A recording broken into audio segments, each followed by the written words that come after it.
నమస్తే. This is Sourya. Welcome to our channel. ఈ రోజు మనతో పాటు సీనియర్ జర్నలిస్ట్ దాము బాలాజీ గారు ఉన్నారు. వారితో మాట్లాడదాం. నమస్తే సార్. నమస్తే అండి.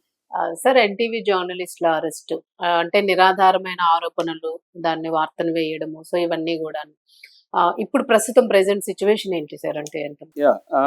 మొన్న జర్నలిస్టుల అరెస్టు ఒక హైడ్రామా చోటు చేసుకుంది. ఎందుకంటే శంషాబాద్ ఎయిర్పోర్ట్ లో రాత్రి 10 గంటల ప్రాంతంలో ఎన్టీవీకి సంబంధించిన input editor Donthu Ramesh arrest చేశారు. దాని తర్వాత రిపోర్టర్ సుదీత్, తర్వాత ఇంకొక రిపోర్టరు పరిపూర్ణాచారి, వీళ్ళ ఇద్దరిని కూడా అరెస్టులు చేశారు. అట్లాగే యాంకర్ దేవిని కూడా 3 గంటల పాటు విచారించారు. వాళ్ళ ఇంటికి కూడా వెళ్ళారు. దాని తర్వాత ఎన్టీవీ జూబ్లీ హిల్స్లో ఉండే ఎన్టీవీ ఆఫీస్కి వెళ్ళి మొత్తం మాకు సర్వర్లు కావాలని హంగామా చేశారు. అక్కడ కొంత గొడవ కూడా అయింది. జర్నలిస్టులు అందరూ పోలీసులకు వ్యతిరేకంగా నినాదాలు చేయడం ఇవన్నీ కూడా చూసాము. సో ఈ నేపథ్యంలో వాళ్ళని కోర్టుకు కూడా పెట్టారు. కోర్టు వాళ్ళని అసలు విక్టిమ్స్ కంప్లైంట్ ఇవ్వలేదు, విక్టిమ్స్ స్టేట్మెంట్లు తీసుకోలేదు. తర్వాత అసలు ఇది నాన్ కాగ్నిజబుల్ అఫెన్స్గా మీరు సెక్షన్లు పెట్టారు. నాన్ కాగ్నిజబుల్ అఫెన్స్ పెట్టిన తర్వాత అసలు మమ్మల్ని ఎందుకు రిమాండ్కి అడుగుతున్నారని పోలీసుల్ని ఎదురు ప్రశ్నించి ముగ్గురికి కూడా బెయిల్ ఇచ్చేసింది. అంటే ఇక్కడ కాగ్నిజబుల్, నాన్ కాగ్నిజబుల్ అంటే అర్థం ఏంటంటే, కాగ్నిజబుల్ అంటే పోలీసులు without warrant, without magistrate permission they can arrest anybody. Non cognisable అంటే మేజిస్ట్రేట్ పర్మిషన్ లేకుండా ఎవరిని కూడా అరెస్ట్ చేయకూడదు. సో మేజిస్ట్రేట్ పర్మిషన్ ఉండాలి. సో వీళ్ళేమో నాన్ కాగ్నిజబుల్ పెట్టారు. రెండవది, ఎప్పుడైనా ఒకరికి ఇది వచ్చి ఏంటంటే క్రిమినల్ పరువు నష్టం అని చెప్పుకోవచ్చు. అంటే సివిల్ అండ్ క్రిమినల్ రెండు ఉంటాయి. ఒక తప్పుడు కథనాన్ని ఉపయోగించి ఇది ఐటీ యాక్ట్ ఇవన్నీ కూడా వర్తిస్తుంది. సో అలా పెట్టినప్పుడు ఏంటంటే విక్టిమ్స్ ఎవరైతే ఉంటారో వాళ్ళు కంప్లైంట్ ఇవ్వాలి. ఇదేం పబ్లిక్ లిటిగేషన్ కాదు, ఎవరంటే వాళ్ళు ఇవ్వడానికి విక్టిమ్స్ ఇవ్వాలి. ఒకవేళ వేరే వాళ్ళు ఇచ్చారు అనుకున్నప్పుడైనా విక్టిమ్స్ని విచారించాలి, విక్టిమ్స్ స్టేట్మెంట్ తీసుకోవాలి. దీంట్లో అవేమి చేయలేదు. సో అందుకని మ్యాజిస్ట్రేటు ముగ్గురికి కూడా బెయిల్ ఇచ్చేశారు. అయితే ఈ సందర్భంగా సజ్జనార్ నిన్న మాట్లాడింది బాగా కాంట్రవర్షియల్ అయింది. సజ్జనార్ ఏం మాట్లాడారంటే, ఇది నిరంకుశ ప్రభుత్వం అంటున్నారు, ఎమర్జెన్సీ సిచ్యువేషన్ ఉందంటున్నారు. ఎమర్జెన్సీ ఉంటే ఇలా మాట్లాడతారా? మాకు ఒక కంప్లైంట్ వచ్చినప్పుడు మేము ఎవరినైనా అరెస్ట్ చేస్తాం, ఎవరినైనా స్టేషన్కి పిలిపిస్తాం, ఎవరినైనా ఎక్కడ పోయి దాక్కున్నా కూడా పట్టుకొని వస్తాం. మరి ఎందుకు ఎన్టీవీకి సంబంధించిన సిఓ రాజశేఖర్ వీళ్ళందరూ మిస్ అయ్యారు? అట్లాగే దొంతు రమేష్ అరెస్ట్ చేయడానికి కూడా ఏంటంటే 5:30కి ఆయన బ్యాంకాక్ టికెట్ బుక్ చేసుకొని పారిపోతున్నాడని మాకు విషయం అర్థమయ్యి మేము వెళ్ళి తీసుకొచ్చామనేది ఆయన చేస్తున్నాడు. అంటే ఒక వార్నింగ్ ఇచ్చాడు అనేది ఇప్పుడు. అంటే మేము ఎవరినైనా అరెస్ట్ చేస్తాం, ఎవరినైనా పట్టుకొస్తాం అన్న ఒక వార్నింగ్ రాజకీయ నాయకులకు ఇచ్చాడు అన్న విమర్శలు వస్తున్నాయి. సో అసలు ఈ కేసును మొత్తాన్ని మనం ఎలా అర్థం చేసుకోవాలి అనేది చూసుకున్నప్పుడు అసలు నేపథ్యం ఏంటి, దీనికి బేస్ ఏంటి అనుకున్నప్పుడు ఎన్టీవీలో ఒక కథనం వచ్చింది. ఆ కథనంలో ఎవరి పేర్లు చెప్పలేదు, కానీ ఒక మంత్రికి ఒక మహిళా ఐఏఎస్ అధికారికి మధ్య ఏదో ఉంది అన్నట్టుగా వాళ్ళు కథనాన్ని చేశారు. ఆ కథనాన్ని జాగ్రత్తగా చూస్తే రాజకీయాలు ఫాలో అయ్యే వాళ్ళకి తెలిసిపోతుంది ఏ మంత్రి ఏ మహిళ ఐఏఎస్ అధికారిని అనేది తెలిసిపోతుంది. సో ఆ మంత్రి కోమటిరెడ్డి వెంకటరెడ్డి ఆయన రియాక్ట్ అయ్యాడు, ప్రెస్ మీట్ పెట్టాడు, చాలా ఆవేదన వ్యక్తం చేశాడు. నాకు దాని బదులు విషం ఇచ్చి చంపేయండి అన్నారు. అట్లాగే మహిళా ఐఏఎస్ అధికారిని తరపున IAS, IPS, IFS, Indian forest service వీళ్ళందరూ కూడా సంఘాలు ఖండించాయి. ఈ నేపథ్యంలో ఈ టీవీ ఛానల్ రేవంత్ రెడ్డికి దగ్గరగా ఉన్న ఛానలే, వాళ్ళ టీవీ ఛానల్ ఓనర్ ఇంటికి కూడా రేవంత్ రెడ్డి వెళ్ళాడు. అట్లాగే వాళ్ళు కండక్ట్ చేసే భక్తి ప్రోగ్రామ్ కూడా సతీ సమానంగా రేవంత్ రెడ్డి అటెండ్ అయ్యాడు. మరి అలాంటి రేవంత్ రెడ్డికి తెలియకుండా రేవంత్ రెడ్డికి ఆ ప్రభుత్వానికి వ్యతిరేకంగా ఇట్లాంటి కథనం వస్తుందా? ఇదంతా అసలు రేవంత్ రెడ్డి చేయించాడు. మంత్రుల్ని ఇబ్బంది పెట్టి, కొంతమంది తనకి ఇబ్బందిగా ఉన్న మంత్రుల్ని చెక్లో పెట్టడానికి రేవంత్ రెడ్డి ప్లాన్ ఇదంతా కూడా. సో కోమటిరెడ్డి వెంకటరెడ్డి కొన్ని విషయాల్లో ఇబ్బందికరంగా ఉన్నాడు కాబట్టి అతన్ని చేయాలి. మొత్తంగా ఒక 5 మంది మంత్రుల్ని రేవంత్ రెడ్డి టార్గెట్ చేసి వాళ్ళకి కొంతమంది కరప్షన్ ని, కొంతమందికి ఇలాంటివి ఇవన్నీ పెడుతున్నాడు, ఇది అధిష్టాన వర్గం దగ్గర తీసుకుపోయి మెల్లగా వాళ్ళని ఐసోలేట్ చేయాలనేది రేవంత్ రెడ్డి ప్లాను అన్న ఒక వార్త కూడా వైరల్ అయింది. దీన్ని ప్రధానంగా బీఆర్ఎస్ సోషల్ మీడియా బాగా బలంగా తీసుకెళ్ళింది. ఇక్కడ ఏంటంటే ఇప్పుడు అనేక విషయాలు దీంట్లో చర్చకు వస్తాయి.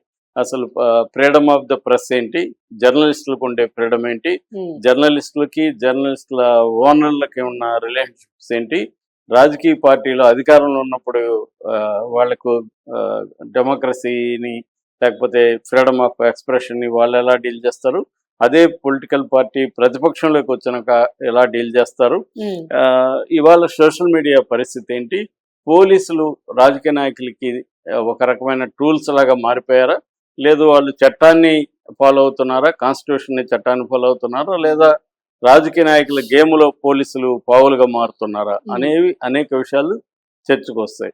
అయితే ఈ చర్చించడం వల్ల మారిపోతుందని కాదు, కానీ ఎప్పటికప్పుడు మనం ఇలాంటి వచ్చినప్పుడు అసలు ఏం జరగాలి, ఏం జరుగుతుంది, ఇది కరెక్టా కాదా, దీనికి ఏం చేయాలి అనేది మాట్లాడుకోవాలి. అందుకని ఒక సోషాలజిస్ట్ జగ్మంత్ బోమన్ అని ఆయన ఏమంటాడంటే, న్యాయమైన సమాజం ఏంటని ఆయన అడిగినప్పుడు న్యాయమైన సమాజం అంటే ఏంటో ఆయన చెప్పాడు. అదేంటంటే తాను న్యాయమైన సమాజం కాదని గుర్తించేదే న్యాయమైన సమాజం అని చెప్పాడు. అంటే ఎప్పుడైనా కూడా ఒక సమాజం కంప్లీట్గా న్యాయమైన సమాజంగా ఉండదు, పరిపూర్ణంగా ఉండదు, కానీ పరిపూర్ణంగా ఉండే వైపుగా ప్రయాణిస్తుండాలంటే తాను న్యాయమైన సమాజం కాదని అది గుర్తించాలి. ఇప్పుడు ఒక భర్త ఉన్నాడు, నేను మంచి భర్త కాదు, పర్ఫెక్ట్ భర్త కాదని గుర్తిస్తే పర్ఫెక్ట్ వైపుగా అతను ప్రయాణం ఉంటది, భార్య అయినంత, ఎవరైనంత, వ్యక్తులైనంతే. కానీ నేను పర్ఫెక్ట్ హస్బెండ్ అని గుర్తించాడు అనుకో, ఇంకా అతను ఇంపర్ఫెక్షన్ ఎవరు గుర్తు చేసినా ఒప్పుకోడు, అతను నేను ఆల్రెడీ పర్ఫెక్ట్ అంటాడు. కాబట్టి అది అలాగా ఈ సమాజంలో కూడా ఇలాంటి వచ్చినప్పుడు మనం చర్చించుకోవడం అవసరం. ఏంటంటే ఇది ఎలా ఉండాలి, ఎలా ఉండకూడదు, ఎలా ఉంది అనే విషయాలు మనకు అర్థం కావాలి. సో ఆ రకంగా చూసుకున్నప్పుడు ఇవాళ ఏమైందంటే జర్నలిస్టులకి ఫ్రీడమ్ అనేది కంప్లీట్గా పోయింది. జర్నలిస్టుల ఓనర్ల ఫ్రీడమే ఇవాళ చర్చ తప్ప జర్నలిస్టుల ఫ్రీడమ్ లేదు. ఇప్పుడు దేవి అనే అమ్మాయి చాలా బాధగా వాపోయింది. ఎందుకంటే నిజంగా ఇప్పుడు మీరున్నారు, నేను CEO అనుకోండి, నేను ఇస్తాను మీకు ఒక చదవమని, మీరు నేను చదవను అన్నారు అనుకోండి, సరే 1, 2, 3 చూస్తాము, తర్వాత ఏది అయినా మీరు చదవని అంటున్నారంటే మీరు ఎందుకులేండి, ఇంకా వేరే చదివే వాళ్ళని తీసుకుంటాం ఉంటాం. ఉద్యోగం లిమిట్స్ అవి. ఎందుకంటే ఏదో కొన్ని విషయాలు అయితే మీరు డిసెంట్ ఎక్స్ప్రెస్ చేయొచ్చు, కానీ ప్రతిదీ చేస్తున్నారు అనుకో, ఒక పాలసీ ఉంటది.